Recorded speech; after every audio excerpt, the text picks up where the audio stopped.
The daily consumption of PMS in Nigeria, or petrol as it is popularly known, hovers between 35 to 40 million litres. Of that estimated number, about 60% are refined outside the country owing to inadequacies of local capacity to handle the nation's requirement. When these petroleum products come back into the country, they are often brought in by ocean-going vessels stored in big tanks before evacuation using trucks. On our community report this week, we peep into the world of tank farms, which is largely seen and concentrated in the upper axis of Lagos, southwest Nigeria. You will get to hear and see how it all started and how it has now grown monumentally to become a community of tank farms ever known in any part of the country. Welcome to Community Report. I'm Olu Phillips.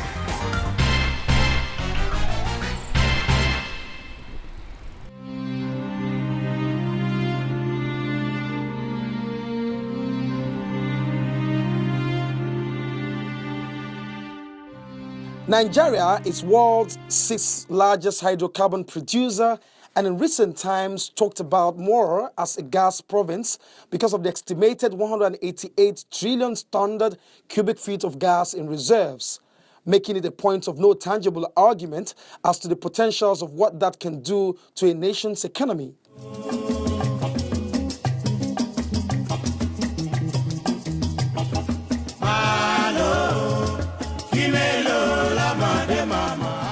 So that when oil was traced back in history to 1952 in Nigeria's south-south region of Oloibiri, it has since grown in exploration activity by the world-leading international oil companies. Revenue grew, peaking to a period of oil boom when proceeds from sales alone were in billions of dollars.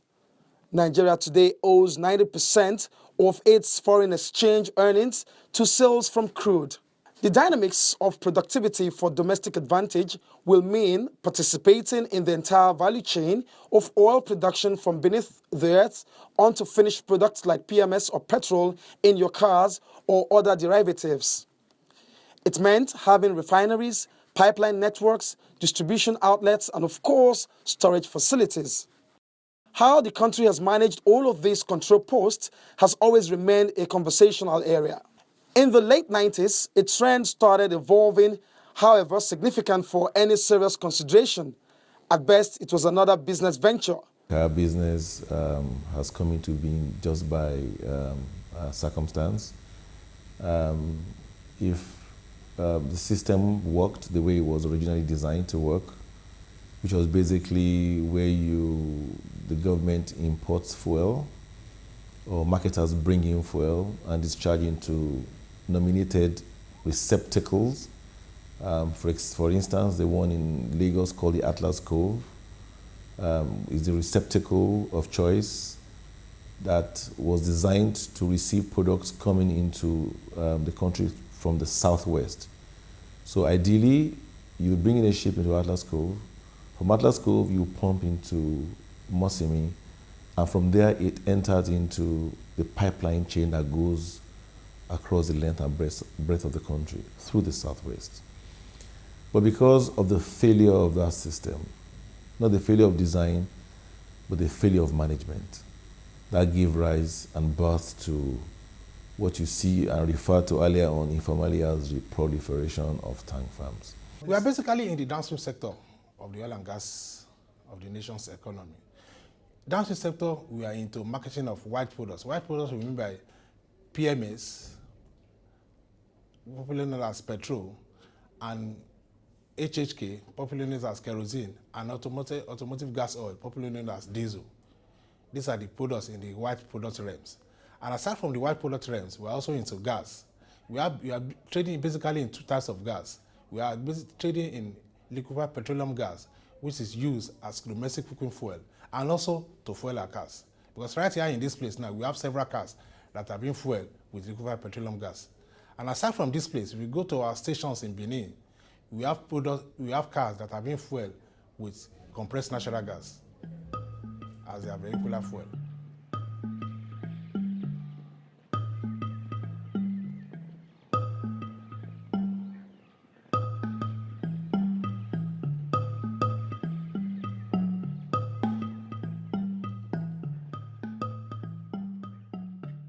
Tank farm actually is basically where you store your products and where you do the loading of your products too. You know, when you bring your product from either the refinery or you did import directly from Europe or wherever, and the ship brings it. So the very first place you keep your products are the big tanks. That is the storage tanks. Then from the storage tanks, you move your products to the loading gantry, where the trucks can come and pick the product via to other destinations.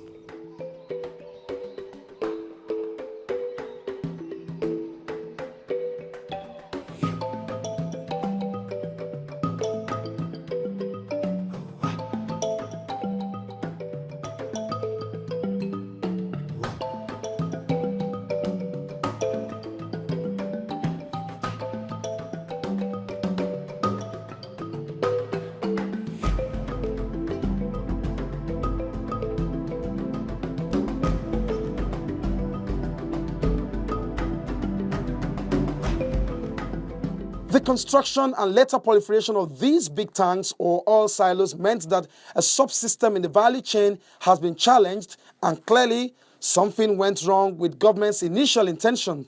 What has happened is that between Atlas Cove, which is somewhere in the sea somewhere, from there you have these pipelines that go to Mosimi as a first stop. If you pump, say, a cargo of about 30,000 tons into Atlas Cove today, you expect that you get 30,000 tons in the tanks in Mosimi. Mosimi is in Ogun State. It's the first inland depot in the southwest.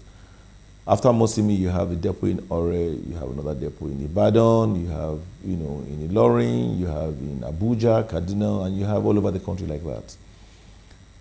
So just for an example, if you pumped a cargo of about 30,000 tons into Atlas Cove, you would normally expect to see 30,000 tons received in Mosimi. But I can tell you for a fact that today, if you did that, you may get, if you're lucky, maybe 10,000 tons in Mosimi.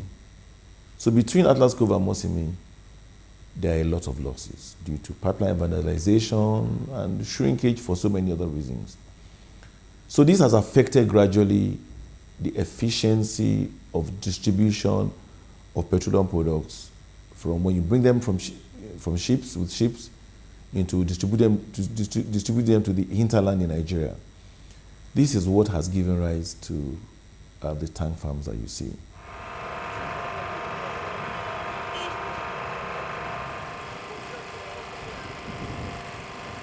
Today, Apapa in Nigeria's southwest region is home to the highest number of tank farms. That is, big tanks used for storing petroleum products when they arrive from other refineries across the world.